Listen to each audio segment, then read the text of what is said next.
Mit einem Mal war ich eine alleinerziehende Mutter von 2 Söhnen. Der dunkelhaarige Konstantin war mittlerweile 1,80 Meter groß, wurde jedoch von seinem Bruder um gut 5 Zentimeter überragt. David wiederholte, seit die Schule wieder begonnen hatte, die Gymnasialklasse. Während es in Konstantins Dachwohnung zuging wie in einem Taubenschlag, war David ständig mit seinem Freund Charlie unterwegs. Die beiden waren ein Herz und eine Seele, und da sein Freund aus einer soliden, gutbürgerlichen Familie kam, wusste ich meinen Sohn gut aufgehoben. Seit Frank das Haus verlassen hatte, benahmen sich die Jungs vorbildlich. Von ihrem Vater im Stich gelassen, gaben sie sich alle Mühe, mir zu zeigen, dass ich nicht alleine war. Das Jugendamt informierte ich nicht über die veränderte Situation, denn ich war mir sicher, dass Herr Müller rigoros und ohne Verständnis handeln würde. Ohnehin vergriff David sich nicht mehr an meinem Portemonnaie und war auch sonst besonders liebevoll und aufmerksam zu mir. Mindestens einmal am Tag fragte er mich: »Wie geht's dir, Mama?« Trotz meiner Befürchtungen kamen wir 3 in den folgenden Wochen gut zurecht. Allerdings war das Verhältnis meiner Söhne zu ihrem Vater verständlicherweise nicht mehr wie früher. Während Konstantin sich hin und wieder lautstark negativ über seinen Vater äußerte, erwähnte David ihn so gut wie überhaupt nicht mehr. Als Frank eines Abends kam und sich bei mir über seine komplizierte neue Beziehung beklagte, merkte ich nicht, dass David an der Tür gehorcht hatte. Mit einem Mal stand er im Zimmer und fragte aufgebracht: »Soll Mama jetzt auch noch dein Seelentröster sein?« Frank erwiderte nichts darauf und verabschiedete sich rasch. Kaum, dass die Tür ins Schloss gefallen war, sagte David abfällig: »Der interessiert sich doch nur noch für sich und seine Truller.« Meinen Versuch, dem Jungen klarzumachen, dass es nichts Ungewöhnliches ist, wenn Ehepartner sich trennten, quittierte er mit einem Achselzucken.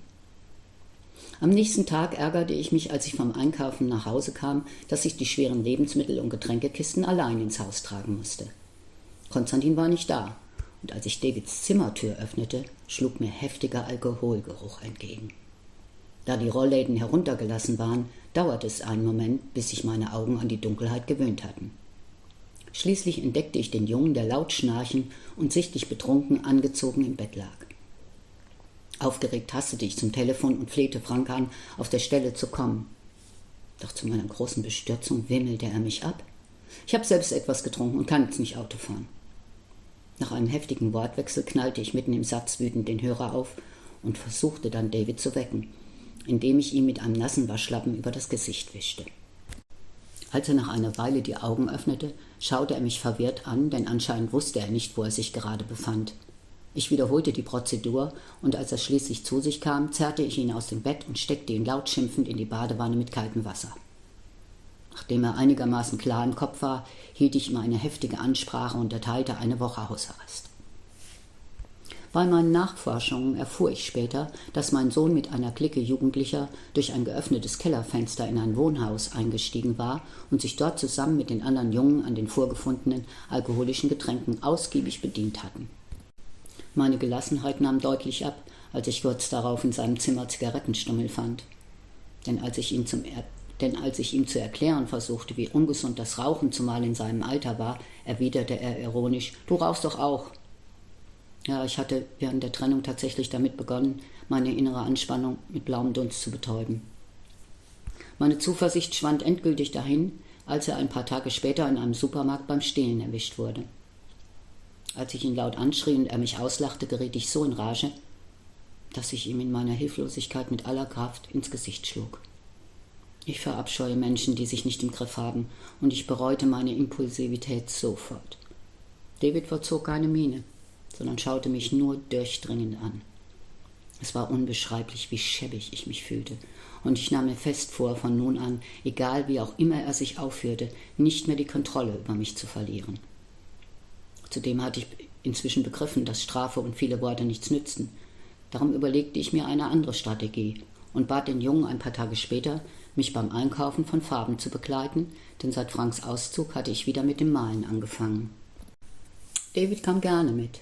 Nachdem er mir beim Aussuchen der Leinwand fachmännisch zur Seite gestanden hatte, verstaute er anschließend meine Einkäufe hilfsbereit im Auto und hielt mir beim Einsteigen höflich die Fahrertür auf. Auf der Heimfahrt war er äußerst redselig und trug die Malutensilien dann zuvorkommend ins Haus, wobei er meine Hilfe entschieden ablehnte. Als wir Pinsel und Farben vor uns auf den Tisch sortiert hatten, fragte David, ob er auch eine Leinwand bemalen dürfte. Ich nickte, freudig, denn genau das hatte ich bezweckt. Er begann ein Schiff zu malen. Das Besondere war, dass er die Segel wie ein riesiges Mosaik in allen Farben anlegte. Als er damit fertig war, stellte er sein Bild ein Stück vor sich entfernt hin und begutachtete es skeptisch. »Gefällt es dir?« fragte er unsicher. »Ich bin begeistert«, lobte ich, »du hast Talent.« Wenig später klingelte es an der Haustür und David ließ Franziska herein, meine ehemalige Vorgesetzte aus der Kindertagesstätte, in der ich Jahre zuvor als Kindergärtnerin gearbeitet hatte. Als David zu seinem Bruder ins Dachgeschoss geklettert war, um ihm sein Werk zu zeigen, begann ich Franziska von meinen Sorgen zu erzählen. Mit ernster Miene sagte sie, »Du weißt doch, dass Adoptivkinder mit ihren nicht leiblichen Eltern so viel gemein haben wie mit jedem x-beliebigen Passanten auf der Straße.« Als ich ihr zustimmte, erklärte sie, bei der Entwicklung eines Menschen gibt es eine Faustformel. Zur Hälfte ist seine Persönlichkeit genetisch bestimmt und die andere Hälfte wird von der Umwelt geprägt. »Das weiß ich doch alles«, erwiderte ich ungehalten und fügte aufsässig hinzu, »außerdem lässt mich das hoffen.« Aber als Franziska mir vorhielt, vergiss Davids Vorgeschichte nicht, denn zusammen mit seiner genetischen Veranlagung ist das ein abenteuerlicher Mix. »Liebe kann Berge versetzen«, sagte ich. »Dein großes Herz wird dir nicht viel nützen«, versuchte sie meinen Enthusiasmus zu dämpfen. »Wie du weißt«, sagte ich, »bin ich in einer Familie mit 6 Geschwistern aufgewachsen. Meine Eltern waren nicht streng, sondern haben viel mit uns geredet und uns erklärt, dass sie uns vor Fehlern nicht bewahren könnten. Und genauso handhabe ich das auch. Meine Söhne sind eigenständige Menschen und sollen sich frei entfalten.« Vom Reden erschöpft schaute ich auf meine farbverschmierten Hände und fügte kleinlaut hinzu, »David ist in der Pubertät und die Trennung von 2 Vätern hat Spuren hinterlassen. Im Grunde genommen ist er doch ein guter Junge.« Und weil ich mich verletzt und wehrlos fühlte, war ich froh, als Franziska sich endlich verabschiedete.